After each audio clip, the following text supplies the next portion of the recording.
the year. Tip-top, Tottenham Hotspur. Raise your glasses and give them a cheer. Hello, and welcome back, my Yankee Yidos. This is our second video on YouTube. I don't claim that I jinxed it. Now that you see this pretty face, doesn't mean this will happen every week. But yes, we are here to review Monday. Even though it's already Friday, it's been a long time and very difficult to come back from what happened on Monday. I think we've all been trying to forget it. Even just watching the highlights to refresh the memory, it made me so angry just now. So this one should be pretty quick. We are going to do a preview of the Wolves match as much as possible. But before we start, just some administration things. As you can see, the studio that I'm in is continuously getting better and continuously growing. You can't see it, but we painted all the walls, and now we have this nice curtain up. The only thing is the color. We'll figure that out in the future. But yeah, it's early morning. We got the sunlight shining in. Now that's Friday. I feel a little bit better, but it's been a slow growth since that shove off the side of the mountain on Monday afternoon that I don't think anyone was expecting. But yeah, let's get right into it. Number one, the amount of anger we all must have felt on Monday was incredible. It's going to be very difficult to go through every aspect of the game because, you know, we would be longer than the extra time. Absolutely crazy. You know, we're going to sum up a lot and we're going to jump around a lot. It's not going to be too straightforward today. But in general, absolutely crazy. The refs were horrible. Michael Oliver or whoever it was, when he was announced, I posted it on our Instagram and just said, you know, shake my head. This is not going to be fun. And I know from the beginning that that's what it was going to be. But if we start at the beginning, we had a few changes in the lineup from last week. Udogie was back in, which I was very happy for in the beginning. I think most people were. Obviously didn't end the way we wanted it. And then we had Brennan Johnson in on the left, so both of the left-hand side, which I was also excited for. I guess we all kind of found out after the match that Richarlison's been suffering a long-term injury. Maybe that's the reason for his form. I don't know. And maybe that's the reason he was dropped. We don't really know. To me, I think Johnson was going to come in anyways. And I think tactically is the reason it was done more than anything. And I was not opposed to it, not at all. I mean, I think everyone's seen Brennan Johnson's bright start every time he's been on the field. So it's kind of like he deserves it, 100%. And I mean, the way Ange has been setting up, you know, it makes sense for Johnson to then get his start, at least as far as like team structure. I don't think it like rocks the boat too much as far as, you know, is Richarlison going to be upset or anything. I think Ange has done a good job at, you know, keeping players in there and playing good, but then also bringing players off the bench at the right time, whether it's a start or whether it's mid-match, to give them what they need, you know, whether that was Velix earlier in the season and things like this, Brennan Johnson as well, coming off and, you know, helping us win a few weeks ago. But yes, jumping right into it, the refs were horrible. I did the extremely dumb deed of watching this match with my friend who's a Chelsea fan at his house. And to be completely fair, we were on the same side on almost every call. The side of this ref's a fucking idiot. Pardon my French, this early in the match, or this early in the recording. But yeah, I mean, this game, even to talk about it, even to think about it, is boiling my skin, boiling my blood. Everything's about to explode. So I know I'm laughing and smiling, but that's not how I feel on the inside. It's been very difficult. And I mean, the worst part is that it happened to Chelsea, I think, because Chelsea's been doing so bad this season. I mean, it was the most Spursy thing we could have done. Chelsea doing horrible, we're flying high, and we make them, at least in the score line, look like they're this spectacular Chelsea team. No, we'll just get right on Chelsea. They were horrible. They were horrible on the whole night. I mean, it took them till the 75th minute to score on 9 men, or to take the lead on 9 men. They had so many chances, and I mean, again, we're jumping around today. This is not gonna be a straight line. It's not gonna be that long of an episode either. Tottenham plays in about 24 hours. So whoever ends up seeing this, I really appreciate you. But yes, we have Wolves in 24 hours. Either way, Chelsea were horrible, in my opinion. They played so bad. And listening to my friend that I was with, he completely agreed. He was cussing them out almost only a little bit more than we were both cussing out the ref. But yeah, Chelsea were horrible. Vicario was amazing. But yeah, again, jumping around. Ange said, at the end that he's not going to change his style for anything until he gets out of here. Well, thank God. We need a manager, a man with conviction in his ways. And I think that's the only way that we will show any type of character in any game, whether it's this game or in the future in something like a Champions League game or, closer to the end of the season, where if one player decides to not go with the plan, it's going to ruin the whole thing. So I am perfectly fine with holding our guns and sticking to the way we want to play. I personally think other things went wrong tactically, but I don't specifically know whether that was tactical or like injury based. I'll get to those in a second. Back to how shitty Chelsea was. Don't worry, guys, I got your back. This is going to be an emotional rant for a second. So if you are still feeling it and need to get something off your chest, meet me in the comments. If you're a Chelsea fan and you want to fight, meet me in the comments. But yeah, I mean, Chelsea, horrible. They go up 2 men and they were offsides every single time. How many commas do you need on your paycheck to learn how to play the line? Now, I get it. They did in the end, but still barely.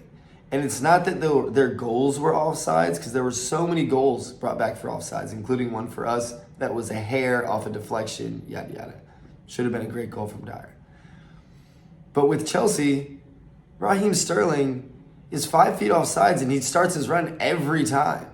I mean, the worst part, like the even worse part about that, because I don't care. I love when Raheem Sterling's offsides. But the worst part is that it took the ref 15 minutes every time to put his flag up. I mean, apparently the commentators were saying it, but Ange, at the beginning of the second half, when this had happened like 5 times in 4 minutes, he was livid, apparently, towards that sideline ref. And it's like, all he's telling the ref to do is to do his job. He's not telling the ref, you fucked up or anything. He's telling him like, hey, raise the flag. Let's keep the momentum going. Or let's keep the game going. I think one thing we're really seeing now with the new implementation of AI-generated extra time, 15 plus minutes, 12 minutes, things like this. You're seeing the refs with this feeling that they can take forever. And I believe it was said last week or recently by a ref. And he was saying that he doesn't care how long it takes. They just want to get the call right. Well, as a fan, especially an American fan, I warn them, because that's what we do in American football. We now do it in basketball. They have regulations on how long it's allowed to take. But we do it in these sports in America, and it does not help the game. It might help you get the call right, but it doesn't help the game. And when you expand out on that, it really, really hurts the game. It hurts the thing. And I personally am making the prediction right here. In 4 or 5 years, which is sad. I hope I'm wrong. Like, I hope they can see this before this happens. But in 4 or 5 years, the game that we love will look completely different. The anticipation of a last minute goal and then you have 20 minutes extra time or something like this, the excitement of close calls, of even just respecting the ref and his opinion, because now no one respects the ref. And I think that's part of their dilemma. It's not, I think they have more opinion on it and more pull than I do. And I don't see any ref coming out and being like, hey, I think this might make my job or undermine me. I don't hear any of them saying that. They just go along with the Premier League or FIFA or whatever. I get it, it's your boss. But if your boss makes bad decisions and you're the one that has to row a sinking boat, it's gonna be filled with water eventually. So I would not just hop off ship and not just keep rowing. I'd mention it to someone. But these refs don't, at least from what we get to view, they don't care to do that at all. Okay, that's part of my ref rant. We'll probably get back and hate on them some more. Back to Chelsea just being horrible. We'll switch it up a little bit because I personally think Spurs played very well. And when I was doing just a little bit of research before I started, just to review things, Sky Sports has a momentum chart, which I don't know how they calculated possession mixed with, fan cheering. I'm joking, but it just seems very dumb. But they have a momentum chart, and the momentum was 99% our direction until the red card. And it's pretty obvious, what can happen after a red card. But Chelsea were not getting a foot on the ball. They were not coming close. And basically the tactics that we went in with, our usual midfield, very sturdy Basuma and Sarr mixed with the creative Madison. And then you have the high-flying players on the sides. It was game over for Chelsea. And then we go up with Kulusevski's goal, which obviously was a crazy deflection. I will gladly say I don't think he was shooting. But with the way that we talked about last week, that Ange likes to play, this is what you can expect. You can expect danger in and around the box. And that will lead to goals, deflections, and any manner of goals. So it was very exciting at first. And my Chelsea friend that I was with was, he was pretty taken back. I think he felt the way I felt, which was this is going to be I felt this is going to be a great day, and he felt the opposite. But we were thinking the same thing. But yeah, Spurs were running it. Spurs were killing it on all parts of the pitch. And then we score again. It was ruled offsides. It was close. And when those offsides rulings happen, especially on goals, that's when I'm a little bit more willing to look at and understand. The one I'm really complaining about before is when the guy's 5 yards offsides, you let the play run for 2 minutes and then put the flag up. What's the point? It's, I don't know, crazy. I don't want this whole thing to be an emotional rant, but it's going to be. But yes, so, we score one, we score two, it's offsides, we're flying, and then they come down the pitch off of what was, in my opinion, an extremely obvious foul and a card from Silva on Kuti. And I understand shoulder to shoulder. The Chelsea fan I was with, I'll reference him a lot because we were discussing everything as it was happening. He said that was a foul. Again, we were sitting pretty much on the same side of every call, a wrong call or a right call. We were pretty much on the same side. The only people that weren't on the side were the obvious refs. So, Thiago Silva goes through the back of Romero, still doesn't get the ball, but puts him on the ground. Kuti gets the ball, but gets checked to the ground. It's cool if you're using your shoulder. if it's against someone's shoulder. That's when you're running parallel to each other down the field, clashing like this. When someone turns and gets clattered and the defender doesn't get the ball, that's an obvious call. This is the gripe with the refs. That is an obvious call. I don't understand it. And then, I mean, you know, my friend tried to rebuttal. It's like, well, you know, maybe shoulder to shoulder. Like, he uses shoulder. Yes, shoulder to shoulder, completely different than shoulder to back. Also, he was like, oh, well, Kuti knew he was coming, so he threw his body in the way.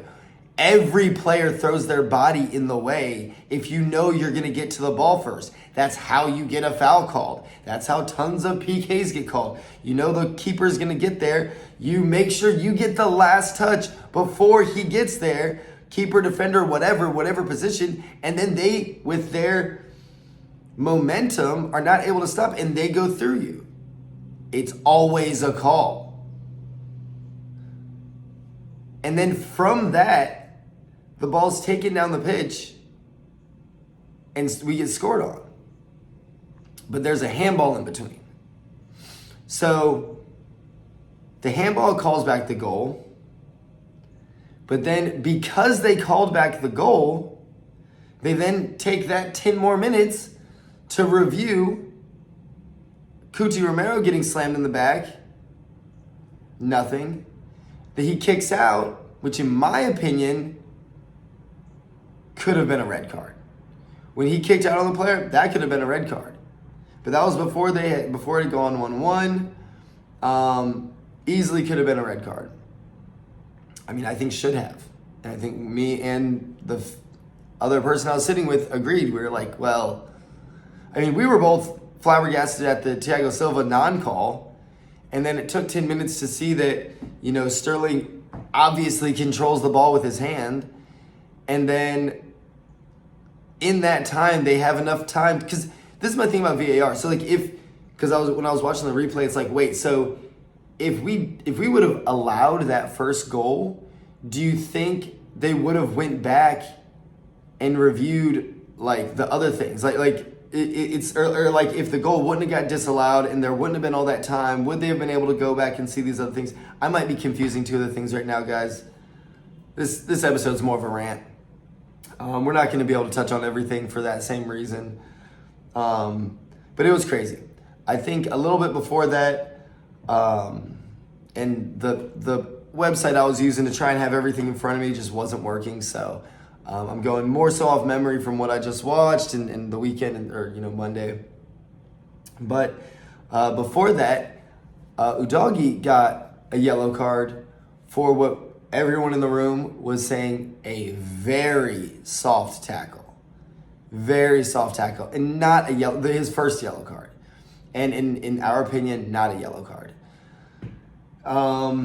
Obviously it comes later where he does a rash tackle, which in my opinion was a yellow card.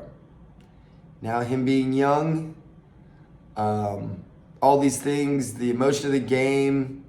And I personally will say this right now. I mean, we've talked about it before on this. The refs seem to have something against certain types of people, and not just the ones with dreadlocks. We'll get back to that on another date. I don't want to ruin everything right now with that emotional statement, but it's very true. I've thought that not just for Spurs defense. If you watch any game, I'll be more specific if you can't get my cryptic nature. But basically he gets a light yellow card, later gets another yellow card. This is after the Romero red card and after the Van de Ven pull-up, which was maybe 3 to 5 minutes after the Kuti yellow card. So now 3 out of 4 of our defenders, 3 out of 4 of our best players of the season are out. You have 2 center backs that have never played with each other, not this season. I don't know if Emerson came in right away, but it was like the first center back, Eric Dyer came in right away. And then, it was just very defensive. So basically after a short period of time, we were down to 9 men. We had an injury in one of our star center backs. So we have 2 different center backs in, a different left back. And then from all of these changes, initially, I mean, this happened right away, but Madison comes out.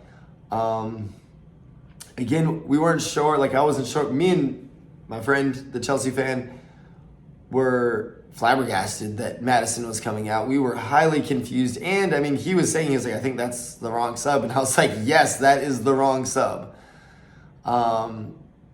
But, you know, who knows? We didn't know that he had maybe a slight injury, and maybe that's why he came off. So it's kind of like, instead of having a limping creative player, we could at least have another player on the pitch that's maybe able to move better. Who knows? But easily, our whole team was changed all at once. The whole momentum that I was talking about, everything that was going right, now doesn't have half a leg to stand on. So it was, and again, in the most Spursy way. When I say Spursy a lot of times, it's not that we don't have the ability to finish, but it's almost, I mean, I'm very superstitious, but it's like something's going to go wrong. And the most Spursy thing that I usually come up with is like when you can read the narrative before the game even starts. I mean, the narrative for this game, I already mentioned it, but Spurs are doing amazing. Chelsea's doing horrible. Spurs ex-boss, best coach like so far, at least in my lifetime for Spurs, is returning for the first time with one of our arch rivals. Like, it's all of these narratives that do not go in our favor. And then, I mean, lots of times with narratives, it can get in people's heads, and that can really affect the crowd. I don't hold anything against the crowd, even to the 90th minute, even when it was 4-1, 98th minute. I could still hear them at home, and that's wonderful. That's lovely, because I'm always going to support my team.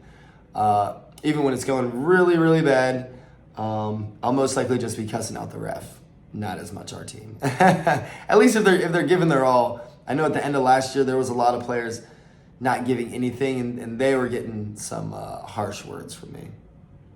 But to go back to wherever I was with this little match review, refs were horrible. We're down to 9 men. We have a completely different team on that. You know, I support Ange's position of playing the same way, like keeping to his guns. And I support playing a high line. But the difficulties with that are very obvious. But you have a brand new center back. You basically have this new defense that doesn't have game experience together. And when you're holding a line, I mean, if you played soccer, if you played defense, you understand. It's not a one-person job. It's everyone. But one person can mess it up very quickly. So to be in sync with everyone, to know what they're doing, it takes time. It takes experience together. It takes all these things. And these players just didn't have it.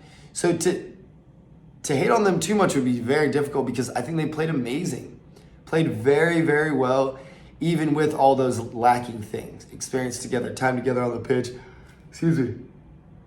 Oh. But even just like game time throughout the season. So I still give it to them. But then the other problem with playing a high line is we don't have the attacking players with Madison out to send the ball to that can just hold on to it. Brendan Johnson came out, Madison's out. So now it's literally just Sonny and Decky, and then 5 defensive midfielders.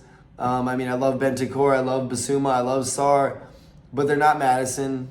I mean, Bentancur might be able to hold on to the ball and move the ball around very well, but he's also coming off of like a year-long injury. When he came on at the end, he was probably one of our brightest sparks, but you could tell that he's not able to make all the sprints, and he's not going to be able to do it, which, yeah, so very difficult match. You go into the second half, that's when Destiny, I think that was in extra time in the first half. But, we go down to 9 men, make changes at halftime, and it's still 1-1 for most of the match. Not until the 74th minute, and like 20 offsides calls. I mean, if I was a Chelsea manager, a Chelsea fan, a Chelsea player, which thank God I'm not, I would have been livid watching their team their professionals just stay off sides. Like, the offsides trap is cool. It's not even that you're trying to play offsides, it's that you're trying to play a high pressure line is what I kind of get from Ange. But beating an offsides trap is pretty damn easy. You run parallel or you run perpendicular. It's pretty easy. I mean, like, until the 74th minute, and even after the 74th minute, they were getting offsides all the time, and it was just horrible attacking play. Like, if they're going to put their whole team, if we're going to put our whole team at the halfway line, just sit at the halfway line. Now, again, after the 74th minute, they started to get it, and obviously I hope other teams don't get it, but also I hope we're not down to 9 men with, random defenders and no offense, because I think that changes everything. Now, I do want to hear everyone's opinion in the comments. I'll do a whole post on this, but would you have changed, or do you like Ange's idea of keeping to his guns and his guns of being a high line? Because obviously that is dangerous. As I'm describing right now, it's extremely easy to beat if you do one certain thing. Like, extremely easy. But would you have changed it? Would you have done something different? Personally, again, I like it.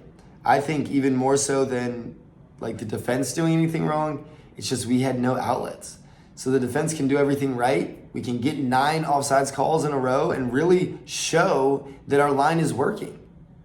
But if we don't have goals coming in, I mean, it's not going to matter. We had 2 goals in the second half, or 1 goal get called back, and a few other chances. Like, Sonny could have scored in the last minute. Bentancur should have scored the equalizer in the 92nd. But it's known before Ange got here, Postecoglou got here, that in Celtic, his team was the highest goal scorer. But they're also the highest goals scored against. Well, I don't care how many they score against us if we're scoring more than them. It's pretty simple. Now, anyone could say, oh, well, that's ignorant. No, like, you need to, you need to play good, hard-nosed defense.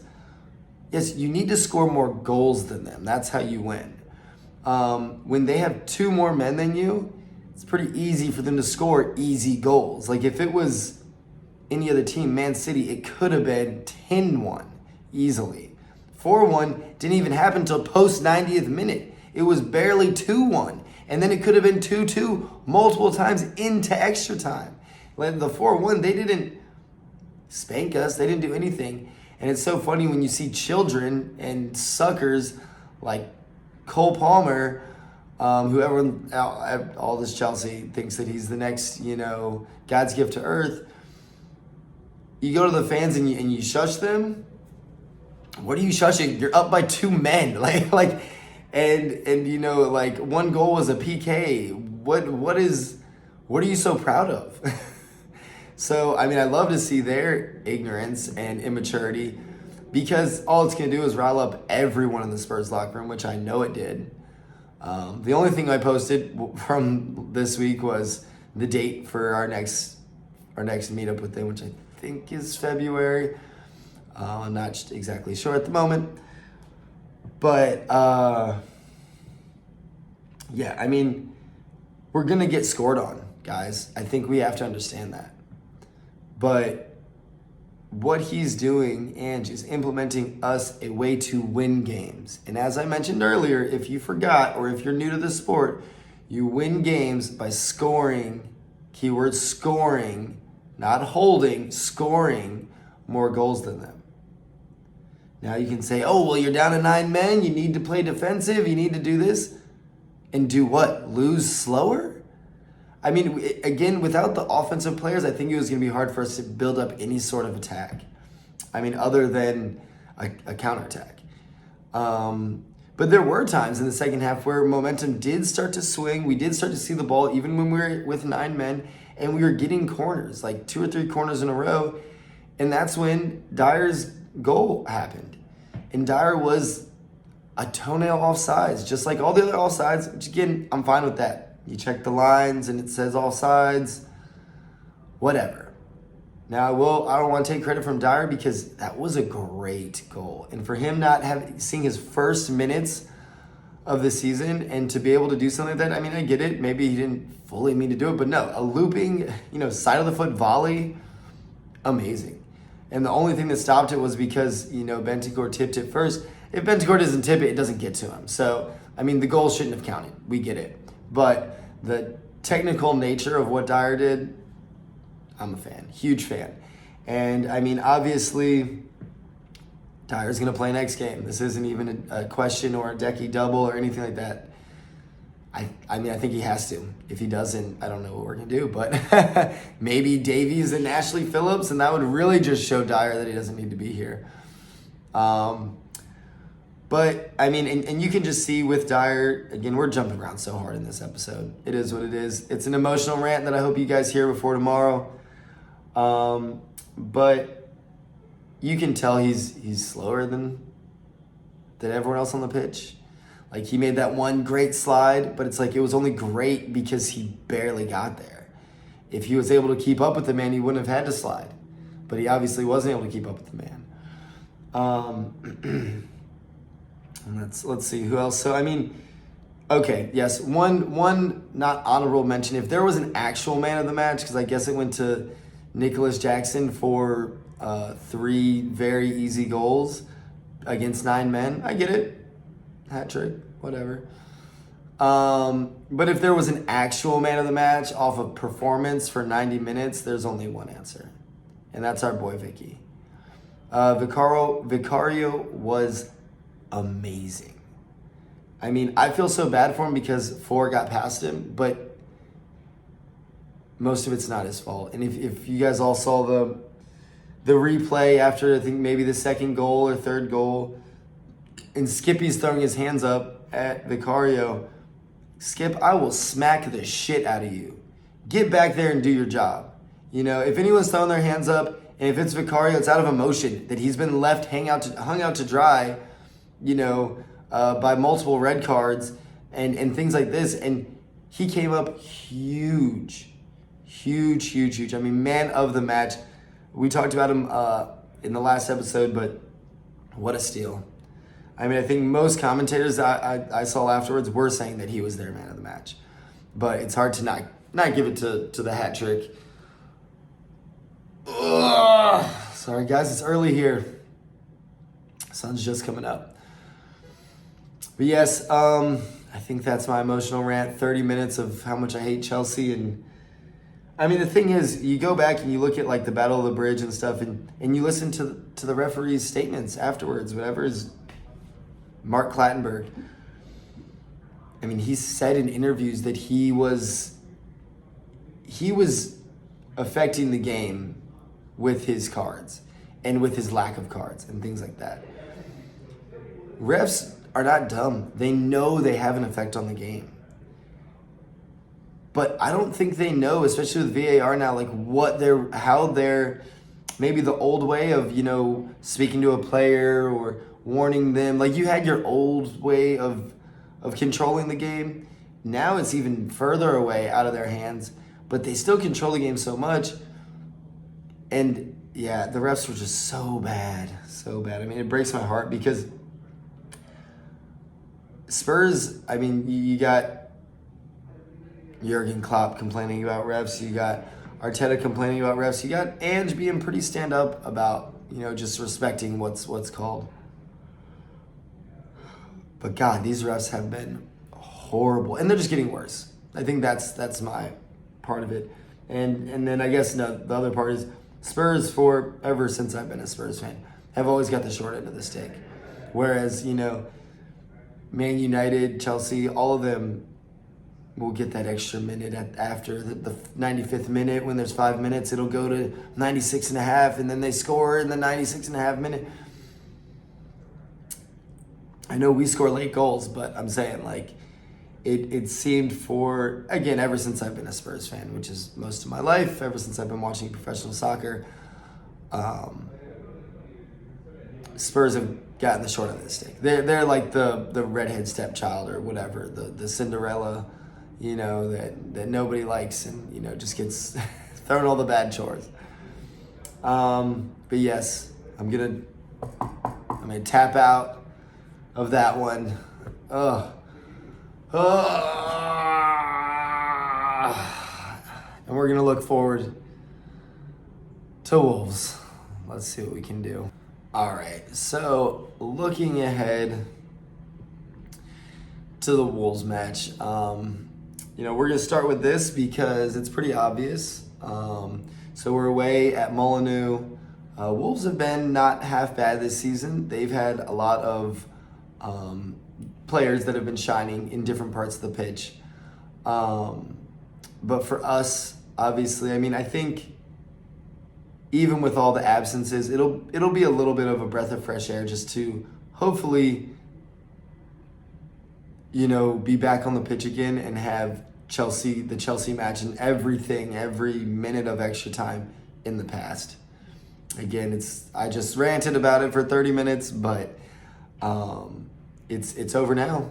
And so I think for a few players, I think for a lot of Spurs fans and stuff, it'll still just be a breath of fresh air to be back and to just have the opportunity of a new day. Now, again, with that being said, the thing I want to start with are all the people that won't be there. We could almost do a starting 11 with this many players. So it's pretty scary, pretty outrageous. And as Spurs fans, we watched our team go undefeated until now, and we didn't see too many changes on the pitch as far as personnel. But as Ange said, everyone was kind of like, wow, this is crazy. But Ange is like, no, this is still just the beginning. And it's just so glad to hear a very, very sane mind at our helm who knows that it's going to take multiple transfer windows for him to actually have the team that he needs. And now we can see it. We needed a center back. We got two, one's not even played, but Ashley Phillips. And then Van de Ven. Van de Ven's been amazing. But you just see, when you look at other teams, Man City, who, seems like they can't put a foot wrong. But if you look at their bench and the players that don't even make the bench, any one of those players could start in any team.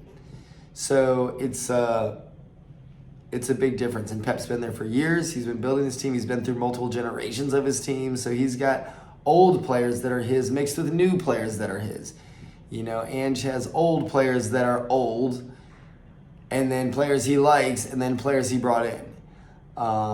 So we have a lot of time before we are actually at that, I would say, player depth and full squad that can have Ange's last name tattooed on them. But either way, going forward again to Wolves, starting with the obvious, the suspensions. Udogie won't be there, which will be a huge loss on the left. But maybe we have Royale come in, or my brain can't even think because so many people are out. Ben Davies, but I think in this report they're saying that he's still coming back from something. So, we have Udogie on the left that'll be out from suspension. Damn. One thing we didn't even talk about was the Christian Romero red card. All right, we're jumping to it right now. So Christian Romero's going to be out. We could have mentioned this earlier during the actual match review, but that wasn't a red card. Everyone in the room, Chelsea fans and all, said it wasn't a red card. The commentator was even saying that he was confused a little bit, but then they always, change their tune of it's the power that he went into it and got the ball. And then what's he supposed to do with his leg? He kicks the ball. You just defenders play with their arms behind their back now, which is horribly stupid. But now they have rules. If it unintentionally hits your arm, the ball hits your arm, it's not a handball. Well, what if my foot, after kicking the ball, getting the ball, unintentionally kicks the person's leg who's right there? It's the exact same difference. It's a natural motion that's going to happen. And I'm not kicking it near your head. And on top of everything, he got the ball. Okay, sorry. The anger's coming back. I tried to get rid of it. It wasn't a red card. But now our captain and, best center defender will be out. Along with, so there's the suspensions. Our next starting and best center defender, bestestest as I like to call him, Van de Ven will be out. And that, suspensions are one thing. We'll see how long, if it's a 3-game. I think the news is already out. I just don't know it. But whether it's a 3-game ban for them, I don't think the soft red is a 3-game. I think that's a 1-game. But Van de Ven being injured, the news came out he doesn't look like he needs surgery, but he's going to be out till January. I mean, that just pulls the knife right out of my heart and lets it bleed. Like, that just pours the blood all over the floor. Sorry for being so graphic. That was pretty harsh. But, so yes, our whole defense is now, who knows what they're going to look like. Moving forward, so again, then we have Ben Davies, I guess, from this report on Football London, is still out. And we'll see. And then moving forward up our pitch, who else is missing? James Maddison, our most creative player, was called back from England duty. He was originally said that he was going to go, even with the injury, and then he was pulled back. So that's not good. And I'm trying to see if this report gives us any type of time frame. I don't see one, but he's not going to be there this weekend, is what I've heard. And then scrolling down, who else we got missing? 'Cause we got more. Let's see. I'm reading these off of something, guys, so I apologize. And it was here. Yes. So those are the ones that kind of got picked up last match. But then we also have people that are still missing. We have Ivan Perisic on the left, Sessegnon, who can also play on the left, and Manuel Solomon, also injured. So in total, 1, 2, 3, 4, 5, 6, 7, 8. 8 players who basically could all be starters. There's a few in there that aren't. But, 8 players that could be starters. Like if they were the secondary one and Udogie gets a red card, then Sessegnon could come in or something like that. Sessegnon's also out. So in multiple positions, we're going to be going to like our third rung. So even though I called it a breath of fresh air, it's going to also be, at least during the match, a feeling of kind of holding your breath. I know my analogies are contradicting each other, but both emotions will be going on. And we'll see how I sleep on Saturday night. But yeah, so again, looking forward, like that's the main thing. I think for some players, one thing that can be mentioned is some players will get a chance. I think it's going to be forced to happen. But I think Brian Gill might get a start. That might be the Decky double. I'm just saying it. Does Brian Gill start? Does he start? I'm going to go with yes. And that's kind of my controversial take. I think yes, he will start on the left. Decky will be on the right. Son will be up top. Bentancur will maybe start. And then you got, Basuma and Sarr in the middle. But I hate that because it's just zero attack. And that was our biggest thing last year when we had, good center defensive midfielders. I mean, even before, obviously, like Sarr was in the team. I mean, Basuma, Bentancur, Skip, these are players that I rate. And so we had good Højbjerg. We had good, center defensive, like blocking mids. But when we don't have anyone up top, I mean, the amount of work that Maddison does, it makes Son's life easy. Son looks like he's been flying, which he has been, but it's been a different position for him, a different need. So I have full hope in Postecoglou, and that he, from the second that whistle was blown, he at least had an idea of what he wanted to do. And then I know they've been working on it all week. So we can only pray that, excuse me guys, I am yawning. We can only pray that he is, projecting a backup plan to everyone. And it's just going to be difficult because, Wolves have been doing good. I think for them, they might feel as there's a chance to really take points from Tottenham. And it's a very early match, Saturday morning. I love the early Saturdays. I love early Saturdays when I'm not on the West Coast because for me, it's 4:30 in the morning. But Saturday morning soccer is almost as iconic as Saturday morning cartoons. And so you got to love an early morning kickoff. To me, that feels like soccer. So hopefully the boys will be, well rested and ready to go. And just excited because I think we had been flying so high and it had been good, but I don't think anyone felt that it wasn't deserved. And then when a match like, last weekend happens, I feel like the boys themselves, if I were them, would want to show that, would want another crack at it and feel, cheated and want to really show that, hey, this is how it's supposed to be. And we are a good team. And let's remind you of all that good stuff. So, I think, I'll just say it, I think it could be a high scoring game. And I think we could really, players like Sonny and stuff, you've seen him do it a few times where he might not be doing good or he does bad in one game and the next game it's a hat trick. He's a very emotional player. And a lot of these emotions, when you just feel unfairly beaten, when it feels like justice is against you, and then you have another crack at it, you're like, oh, I'm going to beat the bricks off of this game, And so, because it doesn't feel like anyone feels too down, more so feels angry. Even the fans. The fans till the very end were just in full song. And that doesn't sound like depression because, till the end, Vicario's giving his all. We could have tied it in the last minute and we're still down 2 men to a derby. So yes, I am very excited.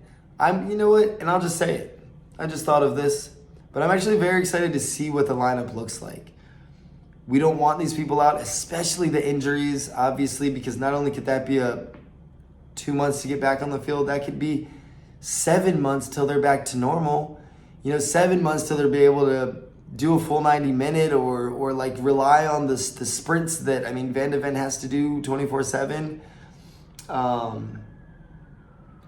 So not excited to have the players out, obviously, but I am a little bit excited just to see what Ange comes up with, just to see what other players on the pitch show what they can do. If Ashley Phillips plays, I'd be pretty excited just to see. And then if any players from, Velix, Velez, I think I'm saying it wrong. we gotta hear him score a goal a few times for us to actually get the pronunciation right. But players like him, players like Brian Hill, just very excited to see what they do. And for any top player who's on a team, especially a team that's doing good, it's hard to make it into the squad. But as Ange said, as we all knew, someone was going to get injured throughout the season. Things were going to happen. Red cards happen. Maybe not all at once. For us, all at once. But, yeah. I'm excited to see what these players will do with their opportunity. And then the only hope that's not like exciting, it's a little just like, I'm hopeful that it happens, is that we're able to show a team chemistry. Just through their practice sessions, but a team chemistry and really just the same mentality with these new players. Because I know, the first game we tied, so it's kind of like we're building into the mentality. It almost feels like a first game again because there's so many new people. And I just hope that, because through the buildup of those first couple games, that mentality really started to implement, really started to shine. And then everyone kind of knew what they were doing. Oh, we're attacking. and we're playing hard-nosed defense, and we're doing this, and we're playing it on the ground, I don't want it to go back to just, Eric Dyer football of just throwing the ball forward and then, inshallah football. So I prayed. That's my hope. And then, guys, I was about to end it, but I got to do one last thing. That's actually the whole reason I decided. I was like, you know what? We didn't do a show all week. Coming down from the anger still. There was some great news today. I don't think he's going to get it next time because of this one loss. We got to give him a song. Angie's come to London. Angie's come to London. Oh.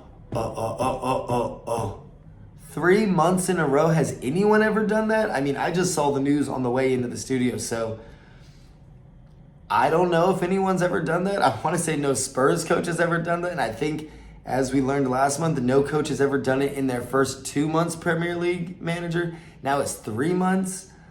We'll see what happens for the rest of the month. I mean, that Chelsea game was a crack in the knee, so I don't think he's going to get it next time. I mean, you got coaches like Pep that might just go undefeated for the month. You got other coaches that might go undefeated for the month.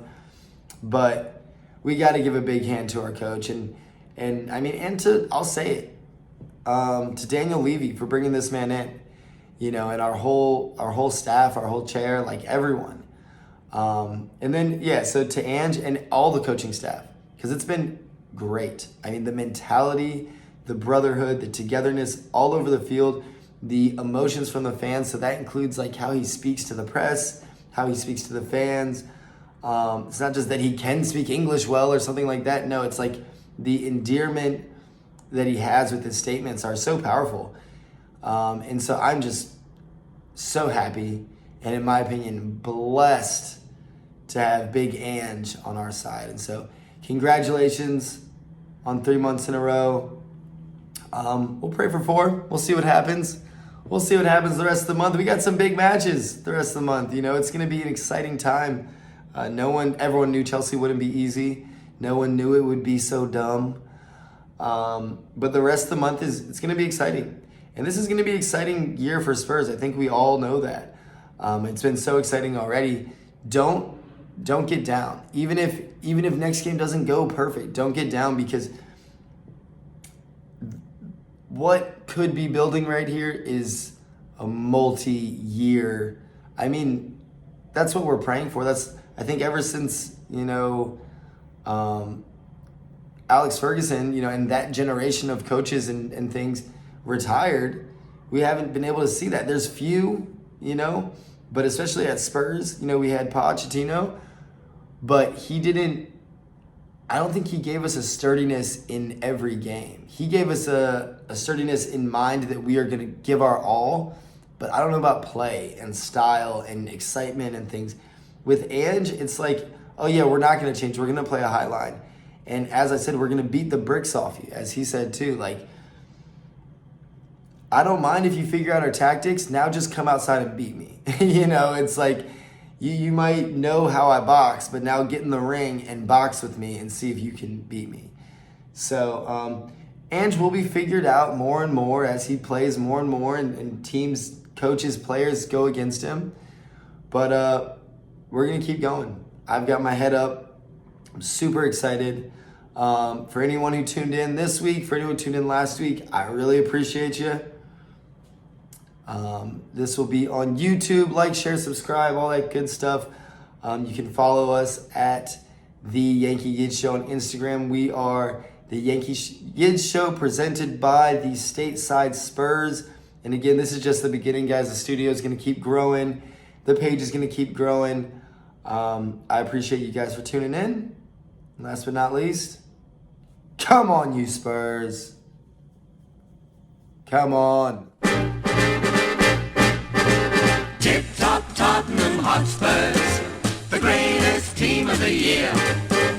Tip-top Tottenham Hotspurs, raise your glasses and give them a cheer.